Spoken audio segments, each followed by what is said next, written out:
वटपौर्णिमेच्या खरेदीसाठी बाजारपेठात महिलांची तुफान गर्दी. पूजेच्या साहित्याला मागणी. येत्या वटपौर्णिमेसाठी बाजारपेठा सजल्या असून आज सकाळपासूनच महिला वर्गाची खरेदीसाठी मोठी गर्दी उसळली आहे. नवविवाहित महिलांसह सर्वच महिला वटपूजासाठी लागणारे साहित्य खरेदी करताना दिसत आहेत. पूजा साहित्याला मागणी.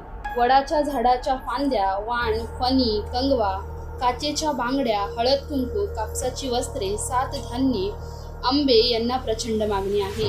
आंबा, फणस, केळी, गुलाब, झेंडू यांच्या दरात 20 ते 30% वाढ झाली आहे. तरीही खरेदी जोरात सुरू आहे. वटपौर्णिमेला नवीन साडी नेसण्याची प्रथा असल्याने साडी दुकानात महिलांची झुंबड उडाली आहे. पैठणी, नऊवारी साड्यांना विशेष पसंती. बाजारात जागोजागी मेहंदी काढणाऱ्या महिला बसल्या असून त्यांच्याकडेही मोठी रांग आहे. 50 रुपयांपासून 200 रुपयांपर्यंत एक फांदी विकली जात आहे. वडाची पूजा घरच्या घरी करता यावी म्हणून फांद्या खरेदीला ट्रेड वाढला आहे.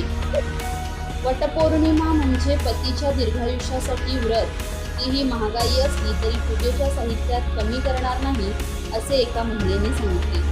वटपौर्णिमेच्या एका दिवसात महिन्याभराची उलाढाल होते, त्यामुळे व्यापारीही खुश आहेत. वटपौर्णिमेच्या खरेदीसाठी बाजारात महिलांची तुफान गर्दी. पूजा साहित्य, साड्या, मेहंदीला मागण्या. आंबा, फणस महागले तरी खरेदी जोरात. घेऊन येत आहे वटपौर्णिमा स्पेशल साडी. बघा ताई शॉपिंगसाठी आलेले आहेत. नवनवीन व्हरायटी आलेले आहेत. तुम्ही पाहू शकता. कॉटनमध्ये पाहिजे तर कॉटनमध्ये पण आले. आत्ताची जी लेटेस्ट ट्रेंडिंग साडी महेश्वरी, ही पण पाहू शकता. महेश्वरी सिल्क, अतिशय सुंदर अशी महेश्वरी. हे 700 रुपयाची. आता पाहू शकता ही डिझाईन.